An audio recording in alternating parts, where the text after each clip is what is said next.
My name is Khan again. ये film जो है एक किस जॉनर में मैं आपको कहेंगे, मुझे तो बड़े लग रहा है कि बड़े रोमांटिक और बहुत रोमानियत है इसमें। आप और काजोल हैं साथ में इतने सालों के बाद। हाँ, काजल ने एक बड़ी अच्छी बात बोली। कल परसों मैंने एक पेपर में पढ़ा, उसने कहा कि हम 16 साल के नहीं रहे हैं, तो उस किस्म की लव स्टोरी ऑब्वियसली नहीं है। जब हमने एक्चुअली काम किया था तब एटलीस्ट मैं तो 16 साल का तब भी नहीं था, पहली फिल्म जब काम की थी। बट मैं इसको इस जॉनर में बोलूंगा कि ये एक लव स्टोरी है जो ड्रामेटिक लव स्टोरी है। ड्रामा बहुत है फिल्म के अंदर, एक जर्नी है, एपिक है, और इसके बाद दो चार बातें अच्छी भी हैं उसके अंदर। जैसे हर फिल्म में कोशिश रहती है, थोड़ा सा इस्लाम के बारे में है, थोड़ा सा प्यार के बारे में है, और जो कैरेक्टर है वो थोड़ा एस्पर्गस है, तो थोड़ा सा जो लोग डिसऑर्डर होता है उसको अच्छी तरह से कैसे ट्रीट किया जाए उसके बारे में। But basically I think it's a love story, but not kuchi puchi love story. It's a very sweet love story when it happens, but it becomes very dramatic or drama type. It's dramatic love story. मैं बात करूं दिलवाले के दौरान की, तो वो कुछ इस अंदाज में जो हाथ फैला करके और उसके बाद कहते थे, अपनी सिमरन्स को उन्होंने जो है वो बहुत से लोगों ने मना लिया और कहें तो हाँ भी करवा ली। आप मानते हैं इस बात को? हाँ, मुझे ऐसा लगता है कि मैंने एक्चुअली ये सब जो किया है, अपना हाथ बढ़ाया है या किसी को बोला है कि तुझे देखा तो ये जाना सनम, फिल्में और जो मैं किरदार निभाता हूँ मैं अमूमन असली जिंदगी में से लेता हूँ, फिर उसको ऑब्वियसली लिबर्टी लेके थोड़ा ज्यादा हीरोइक या स्वीट या नाइस या एंग्री तरीके से दर्शाता हूँ। तो मैंने एक्चुअली सारे के सारे राजों से ये सीखा है, सारे के सारे राहुलों से ये सीखा है उनकी सिमरनों के लिए। तो ये नहीं है कि मैंने कुछ किया है और वो लोग ऐसा करते हैं, मुझे लगता है कि मैंने उनसे ही सीखा है। और नॉर्मली किसी भी लड़की से प्यार से और इज्जत से अगर पेश आओ तो वो मान ही जाती हैं। और ट्राई करके देख लो सिद्धार्थ, और अपने सारे दर्शकों को भी कह दो कि अगर प्यार से और दिल से बोलोगे तो गर्ल्स आर वेरी स्वीट, वो मान ही जाती है। स्वीट पे याद आया कि एक लड़की मुझे बहुत पसंद है, उसका नाम भी एस से शुरू होता है। नाम नहीं बताऊंगा मैं उसका, इत्तेफाकन मेरा नाम भी एस से शुरू होता है। अब आप मुझे बताइए कि मैं अगर उस लड़की को एस से जिसका नाम शुरू होता है क्या डायलॉग बोलूं, जरा सिखा दीजिए, आप बोलिए। कोई भी, हाँ, तुम उसकी तरफ देखो, उसकी आंखों में देखो, और यही मैं करूंगा अभी अगले 5-10 दिन कि उसकी आंखों में देखो और कहो कि मेरी आंखों में देखो और सच कहो कि जब मैं तुम्हें छोड़कर जाता हूं तुम पलट कर नहीं देखती। मेरी आंखों में देखो और कहो कि जब मैं तुमसे बात नहीं करता तुम मुझे मिस नहीं करती। मेरी आंखों में देखो और कहो जब मैं टीवी पर रिव्यूज नहीं करता हूं तो तुमको बहुत बहुत दुख होता है। मेरे करीब आओ और पास और पास और पास। देवदास के जहन में क्या आता है? देवदास में आता है, कौन कम वक्त बर्दाश्त करने के लिए पीता है, हम तो पीते हैं कि यहाँ पर बैठ सकें, तुम्हें देख सकें, अपनी पारों को भुला सकें, लेकिन एक पारों की याद है जो भुलाए भुलाई नहीं जाती। वो मुझे बहुत अच्छा लगता है। ये मैं ऋतिक को बोलता हूँ शायद, हाँ am I right? हाँ। जिंदगी में कुछ बनना हो, हासिल करना हो, कुछ जीतना हो तो सिर्फ अपने दिल की सुनो। ये वो क्रिकेट खेलने के लिए जा रहा होता जवानी के अंदर, जब छोटा होता है बचपन में, एंड देन या बाद में भी मैं उसको यही डायलॉग बोलता हूँ। तो वो थोड़े बड़े भाई का प्यार भरा संदेश था। एक जैसे हम एक सीन कर रहे थे बाजीगर के अंदर बहुत सालों पहले, तो उसमें एक एक 70s 80s की हीरोइंस का एक होता है सिसकी लेना, ऐसा करके वो कुछ करती हैं ऐसा, एक वो गाना कर रहे थे हम बाजीगर का, बाजीगर में तो ओ मेरा दिल था अकेला, पहले स्लोली शुरू होता है एंड तेरी, तो लड़की करती है बीच में, तो वो उससे हो नहीं रहा था क्योंकि वो फिल्म ही नहीं है। काजल को टेक्निकल एक्टिंग में बिल्कुल बिलीफ नहीं है, उनका है कि मैंने फील किया तो कर दूंगी, तो वो कर नहीं रही थी। तो जब ऐसा कर रही थी तो सरोजी कहती थोड़ा सा हीरोइन की तरह, जैसे सिसकी लेती है 70s 80s में कर, वो हो नहीं, हम वैसे भी उस इरा के नहीं है, तो नहीं हो रही थी। तो फिर मुझे सरोजी ने चुपचाप से कहा जब जैसे ये पोर्शन आएगा मैं 1 2 3 बोलूंगी, इसको पिंच कर देना। तो आई स्टिल रिमेंबर बेंच पे थे हम मॉरिशस के अंदर, एंड वो वहाँ कि दिल था अकेला, मैंने खेल ऐसा खेला, तेरी नाहों में जाऊँ आज भर। मोटी मोटी बात है, तो 18 के हो या 80 के हो, मुझे ऐसा लगता है कि किसी भी लड़की से छूटते ये नहीं बोलना चाहिए। एक तो उससे डिमांड, आपको लव डिमांड करना चाहिए, भीख नहीं मांगनी चाहिए। वो लगता नहीं अच्छा लड़की, मेरे को प्लीज मुझसे प्यार कर लो, प्यार कर लो, प्यार कर लो। कोई लड़की प्यार नहीं करेगी, वो लगा पैसे दे देगी और कहेगी जाओ यार तुम कहीं और पे जाओ, अगले घर पे जाओ, मेरे पास टाइम नहीं है, छुट्टा नहीं है। So you can't be asking begging for love, you have to demand it. मगर डिमांड का मतलब ये नहीं है कि चल प्यार करती है क्या, वो नहीं कर सकते। You have to be gentle. मैंने जब गौरी को ये बोला था कि can I hold your hand, I am following, तो she said what, he says I am following for you. तो ऐसी चीप लाइन मत ट्राई करना, वो 90s में चलती थी, आजकल नहीं चलेंगी। अगर गुजराती है तो मैं तुम्हें प्रेम करूँ छू बोल दूँ, अगर हिंदी आती है तो मैं तुमसे बहुत प्रेम करता हूँ, अंग्रेजी आती हो तो कह दो आई लव यू क या जो भी नाम है। अगर कोई और भाषा फ्रेंच आती हो वूले वो कुशे आवक मुआ, ये थोड़ा डायरेक्ट है, इसका ये मतलब है कि लेट्स मेक लव। पहली डेट पर ये कभी मत कहना, हाथ पकड़ना, फिर गले लगना, फिर उसके बाद चीक पर किस करना, फिर लिप्स पे किस करना, फिर उसके बाद देखना शादी कर लेना यार, फिर उसके बाद जो कुछ करना है वो करना। और लड़कियों को रोमांस अगर लीड करने दो, उनको ये दिखाते रहो कि भैया जो आप बोले वो मैं हूं। मैं सब लड़कियों को यही कहना चाहता था, मैं फिल्मों में भी ऐसे ही करता हूँ कि तुम धूप को अगर रात कहो, तुम दिन को अगर रात को हम रात कहेंगे। So it is like this. With girls, you have to agree. If they think it's not fun, it's not fun. कभी कभी मैं जंगली बिल्लियों से भी प्यार करता हूँ, कभी कभी किसी खून खरारे से भी प्यार करता हूँ। तुमको अगर जेन्युइनली 18 के हो या 80 के हो, मेरी कोई अच्छी रोमांटिक फिल्म में ले जाओ, खान आ रही है वो देखो, उसको बोलो कि हमारा प्यार ऐसा होगा, मैं तुम्हें उतना प्यार करता हूँ जितना तुम्हें खान करता है। शाहरुख, रिजवान जो है वो क्या है? रिजवान क्या करता है? कौन है रिजवान? रिजवान खान जो है उसका कैरेक्टर उसकी बीमारी या डिसऑर्डर से डिफाइन नहीं होता, लेकिन एक ऐसा बच्चा है जो जिसकी अम्मी ने उसको बहुत अच्छी बातें बचपन में सुनाई हैं, छोटी छोटी बातें, कि दुनिया में सिर्फ दो किस्म के इंसान होते हैं, एक अच्छे इंसान, एक बुरे इंसान। कोई बुरा हिंदू या बुरा मुसलमान या अच्छा हिंदू या अच्छा मुसलमान नहीं होता, सिर्फ दो किस्म के इंसान होते हैं। इनको एक डिसऑर्डर है एस्पर्गर्स, ये कंपल्सिव होते हैं, एक बार सुन लें तो लॉजिक से समझ जाते हैं और इमोट नहीं कर सकते। तो मुझे इस कैरेक्टर की खूबसूरती ये है कि ये सबसे बड़ा प्रेमी मैं बनाना चाहता हूं इसको, जो किरदारों मैंने किए हैं, जितने किरदार मैंने किए हैं, लेकिन इसको ना प्यार समझ आता है, ना खुशी समझ आती है, ना दुख समझ आता है, कभी रोता नहीं, कभी हंसता नहीं, उसको he does not understand emotion. तो मैं कैसा ऐसा लवर बनाऊं जिसको इमोशन ही समझ नहीं आती, without in any which way taking away from the reality of the disorder. So he is a character who actually does not listen to his heart, he only listens to logic कि अच्छा ऐसा बोल दिया, अच्छे इंसान बुरे इंसान, और वो एक सफर पर निकल पड़ता है। So that character is very very beautiful. Asperger's disorder है उसको, लेकिन बनिस्बत एक कमी के, बनिस्बत इसके कि इतनी प्रॉब्लम्स हैं, हम ये फिल्म में दर्शाना चाहते हैं कि प्यार के लिए, अच्छाई के लिए, जो हम फिल्मों में हमेशा बोलते हैं, होप के लिए, गुडनेस के लिए, जरूरी नहीं कि हम ऑर्डिनरी हैं इसलिए हम बड़े काम नहीं कर सकते। तो इस फिल्म में दिखा रहे हैं कि आदमी ऑर्डिनरी से कम होकर भी सिर्फ सिंपली अच्छी चीजें करके अपना प्यार हासिल कर सकता है, अपने प्यार के लिए दुनिया फतेह कर सकता है। सो या दुनिया, एटलीस्ट इस फिल्म का डायलॉग, इस फिल्म का जो मेन तत्व है कि दुनिया फतेह करने से कोई बड़ी बात नहीं, दुनिया के दिल जीत जाओ, वो सबसे बड़ी बात है। So the idea is we have to rule the hearts not the nations, and how a man can do that, so that is Rizwan Khan. मुझे ऐसा लगता है बहुत ही ऑनरेबल, बहुत ही ऑनेस्ट, बहुत ही सिंपल एंड कैसे बोलेंगे, नोबल कैरेक्टर है, बहुत नोबल है खान, और ही स्टैंड्स फॉर नोबिलिटी। और मुझे ऐसे लगता है हम सब ऐसे हैं, लेकिन कहीं रोजमर्रा की जिंदगी के अंदर वो नोबिलिटी कम सी हो जाती है, दब सी जाती है, हमको चांस नहीं मिलता उसे दिखाने।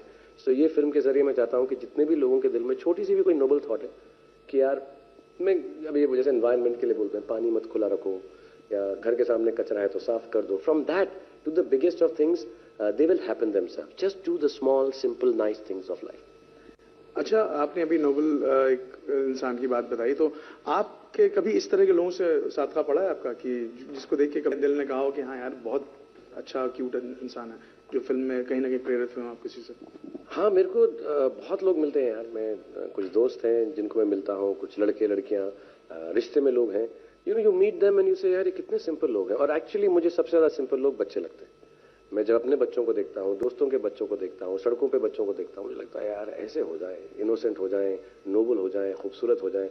क्योंकि जो हम बच्चे के चेहरे पे कहते हैं ना कि कितना प्यारा है, कितना स्वीट लग रहा है ये बच्चा, वो एक्चुअली स्वीट या प्यारा नहीं होता है, वो उसकी एक्चुअली अच्छाई होती है जो चेहरे पे दिखाई देती है। फिर जैसे जैसे हम बड़े होते रहते हैं तो अच्छाई दबती रहती है, तो हमारा चेहरा जो है थोड़ा सा उतना अच्छा नहीं लगता जो बचपन में। आई कैन नॉट, चाहे वो बिल्ली का बच्चा हो, गधे का बच्चा हो, शेर का बच्चा हो, डॉग का बच्चा हो, पपी हो, या फिर इंसान का बच्चा हो, all children you look at them, oh so sweet, actually it's the innocence that attracts you. So मुझे लगता है बच्चे बहुत इनोसेंट है ना, बच्चे मन के सच्चे। I think that is the innocence which I tried to create in Khan, कि उसकी एक मैंने एक्चुअली छोटे छोटे बच्चों को देखकर वो कैरेक्टर बनाया है सीरियसली। दो चार असली जिनको एस्पर्गर्स है उनके साथ भी बैठा, लिखा, बहुत देखा मैंने, पढ़ा, और 6-7 महीना किया मैंने ऐसा। But mainly when I see the children, so कई जगह पर करण भी ऐसा बोलते हैं, काजल भी ऐसा बोलती हैं कि you are acting like a child, and I like that, the innocence. So I think nobility अगर आपको ढूंढनी है तो अपने बच्चों के दिल में झांक कर देखो. बच्चों की तरह आपने इस किरदार को निभाया है, मतलब बच्चों से प्रेरित होकर निभाया है. तो शाहरुख, क्या कहीं पा में जिस तरह अमित जी ने किया था औरों, क्या रिजवान औरों में किसी तरह की कोई समानता तो नहीं है? कुछ लोगों को लगता है कि शायद कहीं ऐसा है क्या? नहीं, डिसऑर्डर दोनों को है. उनको प्रोजेरिया था, इस वाले में एस्पर्गस है, और लोगों ने भी क्या है. I think like how there was a disorder and disability in black, लेकिन अलग अलग चीजें हैं. As a matter of fact Amit ji ने मुझे, मेरा सबसे बड़ा कॉम्प्लीमेंट अभी तक वही है कि हमें ट्रेलर देख के मुझे एक SMS भी किया कि शाहरुख को जो तुम्हारी आंखों में ब्लैंकनेस है वो मुझे बहुत अच्छी लग रही है. So it is different.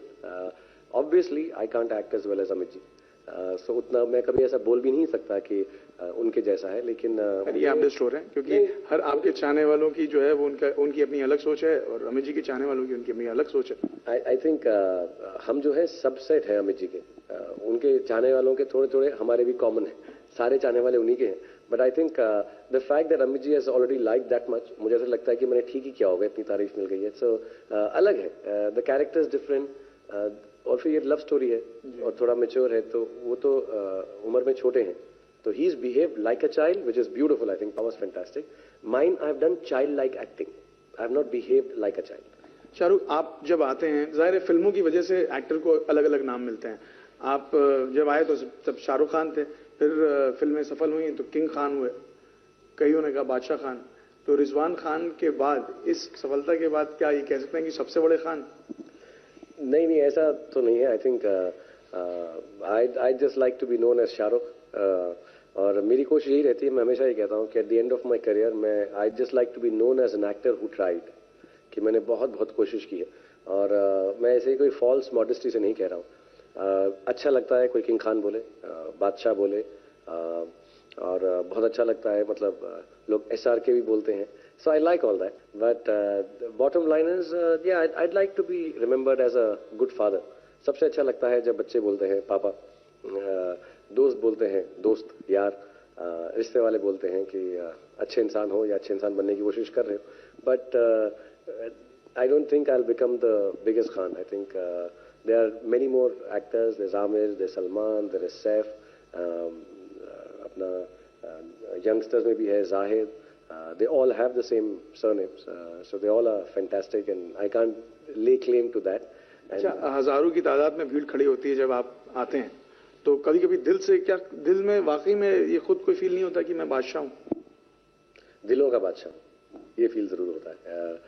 जैसे मैंने बोला कि लोगों का बादशाह नहीं, मटेरियल का बादशाह नहीं, इमोशंस का और दिलों का बादशाह लगता हूँ. ऐसा लगता है कि यार इतने लोग खुश हैं, इतने सारे स्माइल्स हैं, और इतने लोग जो है चिल्ला रहे हैं, प्यार कर रहे हैं, रो रहे हैं, तो 100% इमोशंस का और दिलों का बादशाह हूँ. मैं तो शादीशुदा हूँ यार, मेरे तो बच्चे हैं, मैं लव गुरु. जुदे मारूंगी मैं. काजल जब सेट पर आती है तो भूचाल आता है, सब मिल जाते हैं, सब रेडी है, सब कुछ है.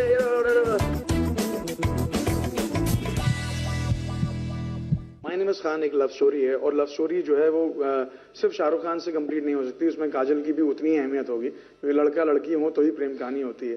तो इतने सालों से आप लोगों ने काम किया, इतनी गहरी दोस्ती है, तो उनके साथ अब तक का सफर किस किस्म का रहा? कुछ इस बार मतलब बहुत मजा आया होगा आई एम श्योर, बट कोई एक्सपीरियंस बताएं. Experience with Kajol and Karan is always marvellous. बहुत अच्छी दोस्त है मेरी. मैं उनके बारे में, उनकी फैमिली के बारे में, उनके हस्बैंड, उनके बच्चों के बच्चे के बारे में, बच्ची के बारे में आई फील इमोशनल. मेरे दिल में हमेशा उनके लिए अच्छाई रहती है. उनकी मम्मी के बारे, तनुजा आंटी के बारे में हमेशा दिल में रखता है कि यार ये खुश रहें पर्सनल लाइफ में. और जब वो शूटिंग पे भी आती हैं, दिल में यही रहता है कि यार ये फिल्म कर रही हैं, और बहुत कम फिल्में करती हैं काजोल, और अमूमन मेरे साथ ही करती हैं. तो ये मेरी खुशकिस्मती है कि वो मेरे साथ हैं. और इस फिल्म के अंदर दुनिया कुछ भी बोले, नाम ये बहुत ऑथर बेस्ड रोल है, माय नेम इज खान है, ये उनकी अच्छाई है कि इतनी बड़ी स्टार होके, इतनी बड़ी एक्ट्रेस होके, सबसे पहले वो क्या बात सोचती हैं कि मैं दोस्त हूँ शाहरुख की और करण की, और उस फिल्म में काम कर रही हैं जिसमें टाइटल रोल मेरा है. She has the goodness to do that, and she has only done it so that I feel good and Karan feels good. So ये बहुत बड़ा होता है, दिल का बहुत बड़प्पन है उनका, and I can only thank her और मैं सच बताता हूँ, इस फिल्म के अंदर सबसे अच्छी चीज या सबसे अच्छा किरदार, सबसे अच्छा कैरेक्टर आई थिंक काजोल ही है। She is beautiful in the film. Khan जो बच्चा है, बाकी लोगों ने बहुत अच्छे काम किए, but nothing works if Kajal hasn't done what she's done. So I'm really happy to always work with Kajol, and I only wish her the best, and I wish her all my love and happiness to her and her family. अच्छा, ये तो मतलब प्यार मोहब्बत की बात हुई। बाजीगर से लेकर अब तक जितनी भी फिल्मों में आप लोगों ने काम किया है, तो सेट के दौरान दोस्तों में प्यार भी होता है, झगड़ा भी होता है, तो कभी कोई ऐसा फनी वाकया हुआ जहाँ पे मैंने सुना कि काफी वो चीख लेती हैं ठीक ठाक, आवाज बहुत गुस्से में रहती है, हमेशा गुस्से में नहीं रहती वो, एक्चुअली बड़ी रियल और ऑनेस्टी हैं। तो सेट के ऊपर जब भी आती हैं तो एक्चुअली काजल जब सेट पर आती हैं तो भूचाल आता है, ऐसा एक हलचल सी मच जाती है। हम आते हैं चुपचाप से अपना आके काम करने के लिए, सब चुपचाप से नहीं, हम बात भी करके आए, लेकिन जब काजल आती है तो सब हिल जाते हैं, सब रेडी है, सब कुछ है, everybody gets scared and I think everybody loves her for that. अगर काजल किसी दिन सेट पे चुपचाप से आ गई तो ऐसा लगेगा शूटिंग नहीं करेंगे हम। तो जब काजल है इसका मतलब है रौनक है, खुशी है, चिल्लम चिल्ली है। एंड जब से मैंने शुरुआत की, मैंने काजल को डांटा भी है बहुत बार। एक जैसे हम एक सीन कर रहे थे बाजीगर के अंदर बहुत सालों पहले, तो उसमें एक एक 70s 80s की हीरोइंस का एक होता है सिसकी लेना, ऐसा करके वो कुछ करती हैं, ऐसा एक वो गाना कर रहे थे हम बाजीगर का, बाजीगर में तो ओ मेरा दिल था अकेला, पहले स्लोली शुरू होता है एंड तेरी, तो लड़की करती है बीच में, तो वो उससे हो नहीं रहा था क्योंकि वो फिल्म ही नहीं है। काजल को टेक्निकल एक्टिंग में बिल्कुल बिलीफ नहीं है, उनका है कि मैंने फील किया तो कर दूंगी, तो वो कर नहीं रही थी। तो जब ऐसा कर रही थी तो सरोज जी कहती थोड़ा सा हीरोइन की तरह, जैसे सिसकी लेती है 70s 80s में कर, वो हो नहीं, हम वैसे भी उस इरा के नहीं है, तो नहीं हो रही थी। तो फिर मुझे सरोज जी ने चुपचाप से कहा, जब जैसे ये पोर्शन आएगा मैं 1 2 3 बोलूंगी, इसको पिंच कर देना।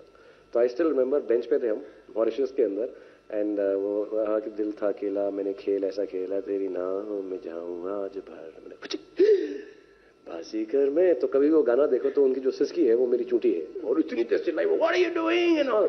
और हम शुरुआत में काम कर रहे थे, हो सकता है उसे लगा मैं बड़ा बदतमीज सा हीरो कैसे पिंच पिंच कर रहा हूँ पीछे से, मैं कह नहीं, सरोज जी ने बोला। And many times it happens with Kajol that you have to shout at her. कभी वो कोई सीन अच्छा नहीं लगता उनको तो वो दिल से करती हैं, तो वो छोड़ देती हैं कि मुझे नहीं करना, मैंने आई डोंट वांट टू से दिस। कैसे नहीं बोलोगे यार, सीन है, तुम पढ़ चुके या, but I don't want to say, it's not nice. तो then you take her to the side से, काजल अभी तुम डांट सुनोगी, it just do it, believe it, no I am not.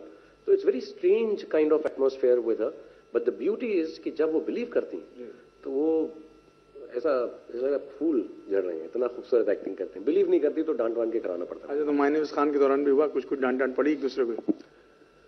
अभी क्या है, हम दोनों थोड़े से इतना सालों से काम कर रहे हैं कि अब डांट नहीं होता है, वो खुद ही कि Shahrukh I am not doing it well, I say no you doing it beautifully. कभी कभी मुझे आके बोलती Shahrukh you not doing it well, do it again, I didn't like it. So ऐसा होता है।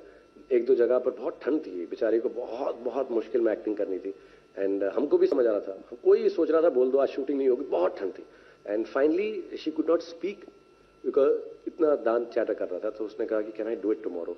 तो हम चाह रहे थे कि शूटिंग ना हो, कैमरामैन हम सब, तो हमने कैंसिल किया, but she was so sweet, she came and apologise to everyone. तो उसकी नेचर बहुत अच्छी है, दिल की बहुत अच्छी है, वो अच्छी है। सो इस बार कोई डांटने का मौका नहीं मिला, अगली फिल्म में इंशाल्लाह।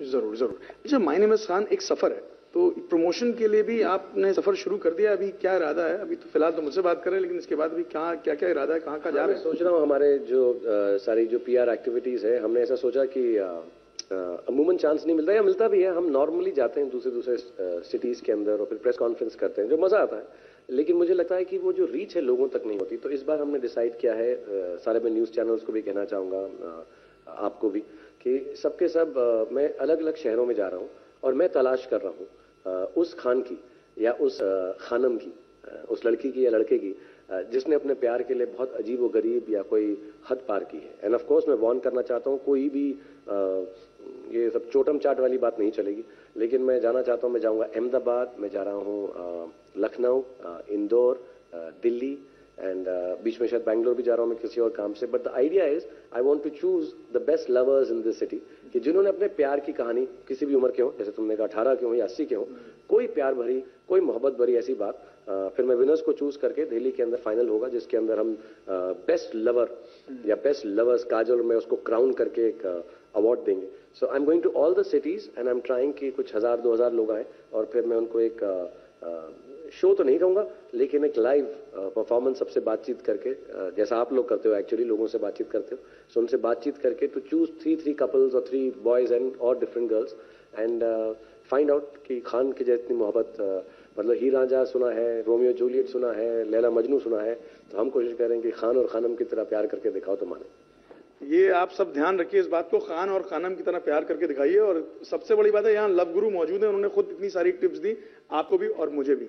तो इस पर शाहरुख, इसके अलावा विदेश भी जाने का प्लान है आपका, कई जगहों पे जाने की, आप वर्ल्ड टूर की? तो होता ही है। अभी पहले जैसे मैंने बताया, अहमदाबाद, लखनऊ, दिल्ली, इंदौर होने के बाद फिर हम जाएंगे, बीच में जाएंगे न्यूयॉर्क में फिल्म, क्योंकि ओवरसीज की जो पब्लिसिटी है, तो वहाँ पे प्रेस कॉन्फ्रेंसेज, वहाँ के बहुत बड़े टेलीविजन शोज हैं, उस पर हमको बुलाया गया है माशाल्लाह फॉक्स की वजह से, तो हम वो अटेंड करेंगे। फिर लंदन जाएंगे, फिर आई थिंक आबू धाबी में हमारा प्रीमियर है, उसके बाद बर्लिन के अंदर फिल्म रिलीज है, ओपनिंग नाइट मिली है, तो बहुत बड़ा ऑनर है। एंड उसके बाद हम वापस मुंबई में 13 को या 12 को पहुंच जाएंगे, जिस दिन फिल्म यहाँ रिलीज है। बट बहुत बड़ा सफर है एक्चुअली। फिल्म में कम सफर था, फिल्म के अंदर सिर्फ अमेरिका में घूमे थे, अब तो मैं चारों दिशाओं में हर जगह घूम रहा हूँ एक्चुअली। हाँ, बड़ा आयरॉनिक और स्ट्रेंज कोइंसिडेंस है ये कि जितना मुझे घूमना पसंद नहीं है, उतना ही मैं इस फिल्म के लिए घूम रहा हूँ। एंड खुद ही हो गया ये, मतलब कई लोगों ने कहा कि हम प्रेस कॉन्फ्रेंसेस के लिए जा रहे थे, ऐसी बातचीत से बात निकली, तो मैंने कहा let's just find the lovers, because the film is a journey for love. तो I really want to find lovers in different places, और मुझे भी कुछ सीखने को मिलेगा यार। इतने दिनों से प्यार कर रहा हूँ, तो थोड़ा सा शायद जेडेड और पुराना हो गया, तो अब नए लोगों को नए शहरों में मिलूंगा, तो कुछ शायद, तो आप लोग सब प्लीज पहुंचे और मुझे अपनी प्यार की कथाएं बताएं, कहानियां बताएं, किस्से बताएं, और कितने अजीब और कितने फनी, रोमांटिक, स्ट्रेंज, वियर्ड जैसे भी हो, क्योंकि प्यार पे कोई रोक नहीं है, किसी तरीके का कंट्रोल नहीं है, हर किस्म का प्यार अच्छा होता है। So please come and talk to me in all these cities, in New York also and in London, and watch the film. तो जितने भी लोग हैं सुन लें, यहाँ पे लव गुरु जो है उन्होंने आपको सारी टिप्स दे दी हैं, सारी बातें बता दी क्या करना है। और शाहरुख, हमारी बहुत बहुत शुभकामनाएं आपको, और लोग जो है जितना आपको चाहते हैं उसमें इजाफा ही हो। Thank you so much sir. अब ट्राई करो, क्योंकि शो से पहले तुम बोल नहीं सके थे, अब तुम मेरे साथ प्यार मोहब्बत की बातें कर रहे हो, तो अब टीवी में बोल के बोलो। देखो, अगर तुमसे ठीक बोले था कि my name is Khan and I am a journalist. My name is Khan and I am a journalist. कमाल कर दिया तुमने, fantastic. Thank you so much Siddharth. इतनी देर आपसे बात करी, कुछ तो सीख कर जाऊंगा ना। जर्नलिज्म तो सीख ही जाओगे, प्यार सीखो ना सीखो तुम। थैंक यू, बहुत बहुत शुक्रिया शारनी से बात करने के लिए।